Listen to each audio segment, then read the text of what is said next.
In today's episode of Modern Combatives, we are back in the East Coast. Barakulat Shidoshi and myself traveled to Bay Ridge, New York, which is an area of Brooklyn, to get together with professional mixed martial artist and YouTube star Jeff Chan of MMA Shredded. We can't wait to see what he has in store for us, so let's get to it.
New York. If you could make it here, you can make it anywhere. New York is known for many things like the Empire State Building, the Statue of Liberty, the World Trade Center, foods like chopped cheese, New York bagels, and one of my favorite kinds of pie. But what some don't know is that New York is the birthplace of many hardcore martial systems.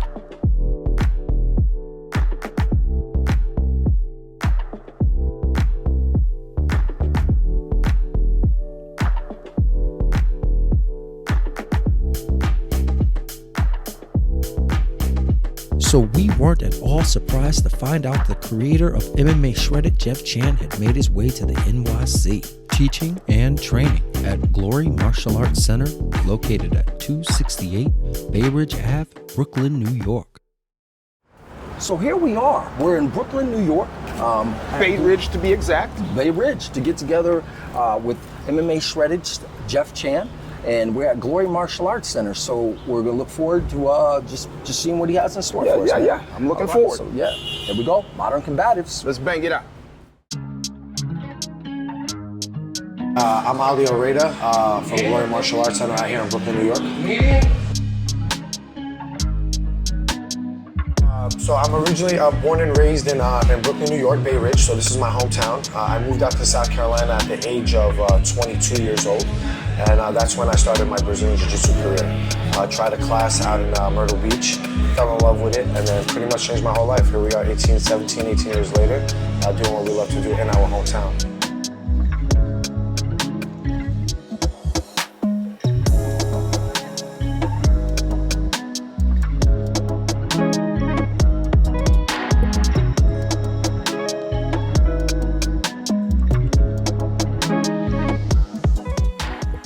So Jeff Chan first came up on our radar a little over 2.5, 3 years ago as a young martial artist who was transitioning into professional MMA.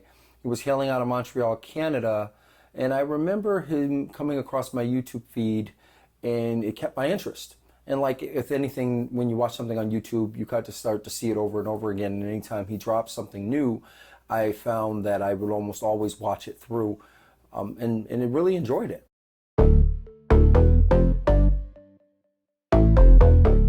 I began my martial arts journey in 2007 when I was 15 years old. Honestly, a friend brought me into the gym, brought me into Muay Thai, and I just stuck with it since. So what brought me into MMA? Essentially, I started with Muay Thai, and I started as a hobby, and my coach at the time pushed me towards competition, and I competed as an amateur, racked up quite a few amateur fights. And at the time, there weren't much MMA fights going on, and my coach was like, hey man, you should jump into pro MMA because I think your striking is going to, outclass all these MMA guys. And I was like, hey, why not? Why not get paid for it? I'm already fighting as an amateur, not getting paid. Why not jump to pro, which essentially all it means is you get paid for it. And I was like, hey, I was 19 at the time. I thought it'd be cool to be a pro fighter, and that's it.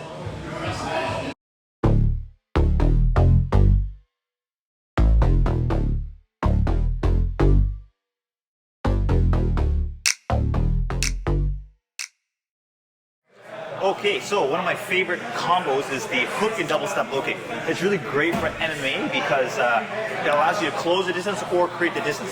So my partner or opponent, Peter, we're on the outside range. So watch. If I want to throw the hook and double step low kick, I'm going to basically load up my left side of my leg by pivoting my right foot. And from here, I'm going to throw my hook as I step my rear leg forward. Boom. And from here, I push off and chop that leg. So one more time, I'm obviously far away from my opponent. He doesn't think I can land that kick. I'm going to load up, step my rear leg forward as I throw my hook at the same time. It's going to feel super awkward, and I'm actually going to sacrifice a bit of power on my hook, but I'm loading up that right leg. This is just a distraction to get him to shell up. And now push off that leg and jump off the side to chop that leg. So again, I gotta step my right leg forward as I throw the hook at the same time. So I load up, I throw my hook and step. Push off this leg, I jump as far off to the side as I can and chop that leg. Obviously, the further I step out, the more safer I am. So the idea is I wanna get in and I wanna get out. So this time, my opponent can try to punch me after I throw my low kick, and you'll see that I get out of the way. Bang. I load up, I throw my hook and step, and chop that leg. And as you can see, I get in and out before I get attacked. Jeff Chan, what can I say about Mr. MMA Shredded? The man, the myth, the legend. He's awesome. Overall, he's a great human being. You would never know he's a YouTuber and whatnot. Just very humble. Technique is amazing. I love his style of technique because he's the type of guy that kind of puts everything together. And it's you don't see that often, right? Overall, just a great teacher, great friend. We're so blessed to have him here, man. You know, he's from Canada, so he's not even from New York City, you know? And he's out here in the Big Apple, helping us out, showing us his ways and techniques. Yeah, he's a great person. And if you don't know who Jeff Chan is, look up MMA Shredded on YouTube, on Instagram. All right, so this second combo is another low kick combination. It's very similar, and I'm actually known for this cross the double step low kick combination on YouTube because I do it pretty much every sparring session. Like, you won't see me spar without using this technique. It's kind of part of my game. So the idea is, as a beginner kickboxer or Muay Thai fighter, you usually want to go left to right, right to left. So just like the first combination, I threw my left hook, which loads up my right side into that right kick. The issue with this one is if I threw my cross, all my weight's on my left leg. So generally, I want to throw my inside low kick because all my weight shifted on my left leg. So after I throw my cross, if I were to throw my right kick instead, there's no power in my kick because all my weight's on my front leg. So to solve that issue, I'm simply going to take a step with my rear leg, loading up my right leg again, pushing off this and stepping off the side to chop that leg. Why do I want to go right to right instead of left to left? Is because most people expect the right kick after the hook. So we want to be a little bit trickier and throw the right into the right kick. Again, it allows me to close the distance or create the distance. So for example, if Peter stays there when I throw my jab cross, I'm too close to kick, but I can create distance by taking 2 steps off to the side and chopping the leg. On the other hand, if I threw my jab cross and Peter backed away, let's say you run to the wall, I can close that distance. So this cross to double step low kick combination is really effective because, again, it allows me to create distance or close the distance. And by taking 2 steps, I generate a lot more power and momentum into my kick. So if I want to boot a soccer ball or football as far as I want, I'm going to take 2 steps. 1 and 2. Versus taking 1 step and into the kick. So I'm going to demonstrate one more time. I throw my 1, 2. Yes, I'm going to step forward, load up my leg, and chop. I'm from Ottawa, the capital city of Canada. It's a conservative government city, very boring. And what brought me to America was just simply there's a lot more opportunities, work opportunities, but also collaborations. There's a bunch of entrepreneurs and YouTubers that all reside in New York. And I've been able to kind of just expand the business by collaborating with others. People will visit me in New York just because it's a nice hub. People will come and travel to New York, whereas no one would really travel to Ottawa.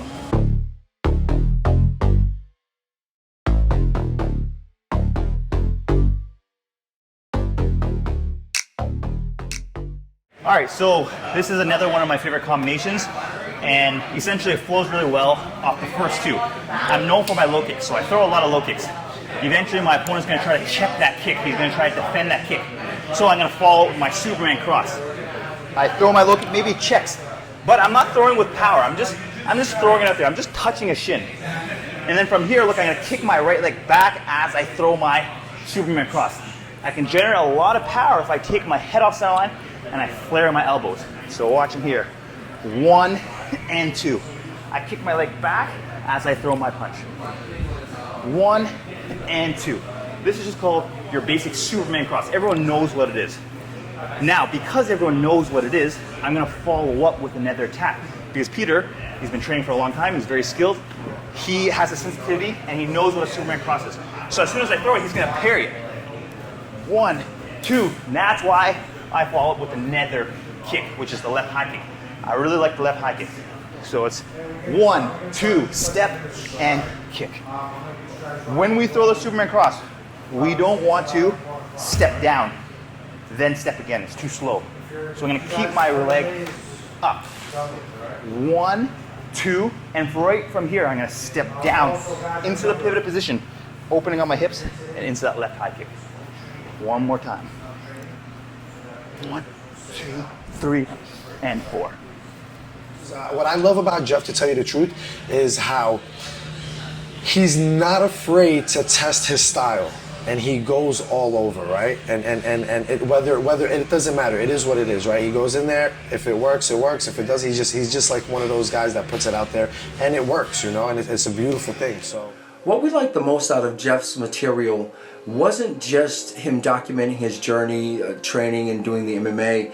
It was also that he was able to walk into other places and train and spar with other martial artists and not have it turn into something bigger or worse, you know. If you come from our time, sounds like we're really old, but you know, back in the 80s and the early 90s, it was still really hard to just walk into any martial arts school and say, hey, you're here to work out. So we'll put together the beginning. My partner throws a jab.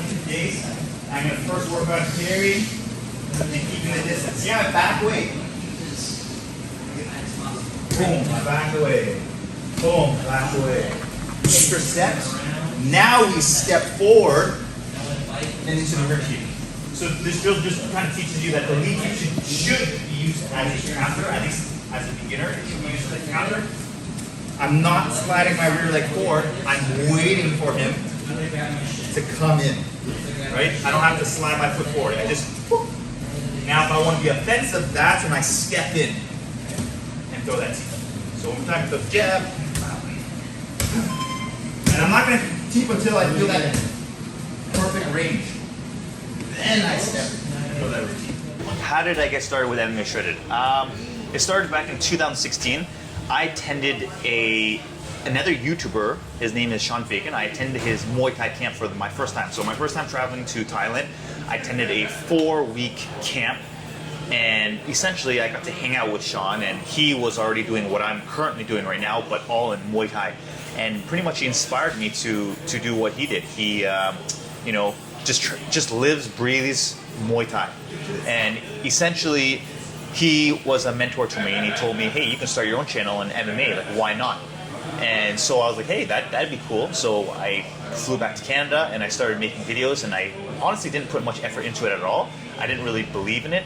I just thought, hey, it would be cool to journalize my martial arts journey. So not do exactly what Sean did, but if I learned a technique, I would just film it so I don't forget. Because back in the day, I'd go into jiu-jitsu class, make notes, and 3 weeks later, when I read the notes, I had no idea what I was talking about. So instead, I would film. This is a teachable moment. Let's hear that again. Go into jiu-jitsu class, make notes, and 3 weeks later, when I read the notes, I had no idea what I was talking about. So instead, I would film the techniques that I learned and post it online, just a thing for myself, a collection, again, journalizing my martial arts journey. And eventually I got to a point where I decided to start filming my sparring. And essentially filming my sparring was what helped me get my name out there, because people happen to really like watching me spar.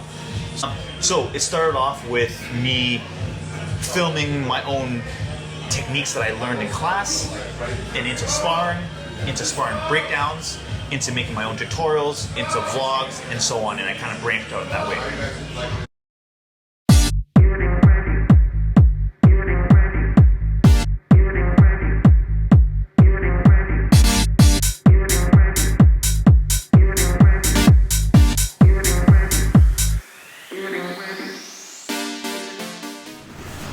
All right, so this next one, I call it the hip sweep or the running hip sweep.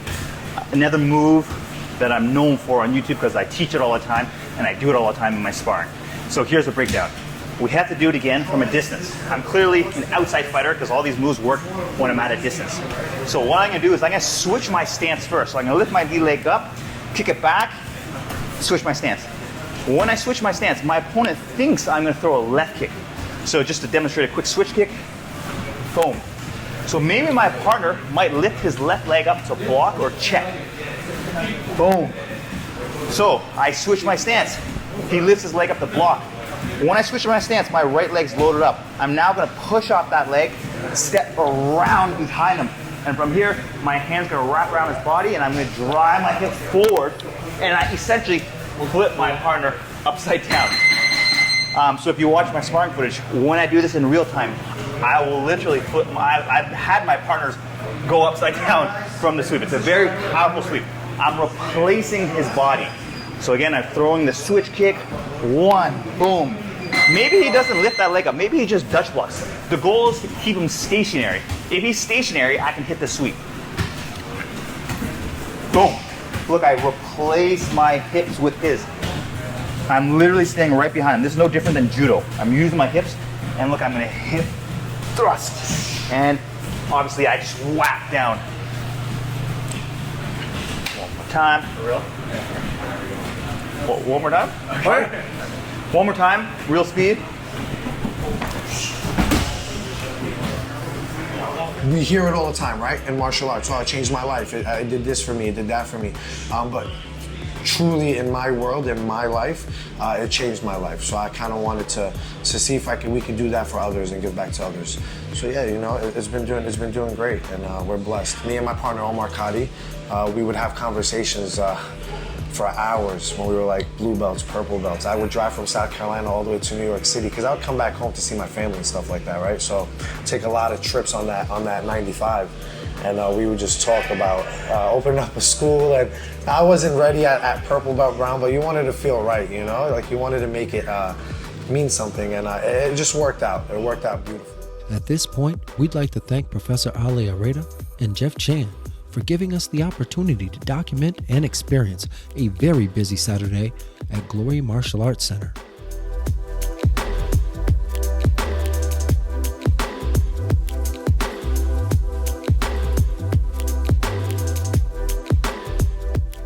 We've certainly learned a lot, and we're looking forward to more episodes of MMA Shredded.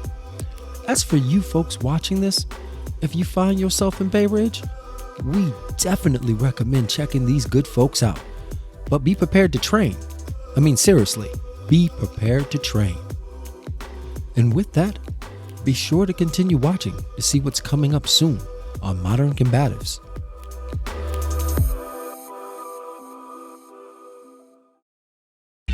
On the next episode of Modern Combatives, we travel to the Windy City to get together with Miami Ryu Jiu-Jitsu's Diane Wallander. Man, when I tell you you don't want to miss this episode, I mean, you don't want to miss it. She's lethal.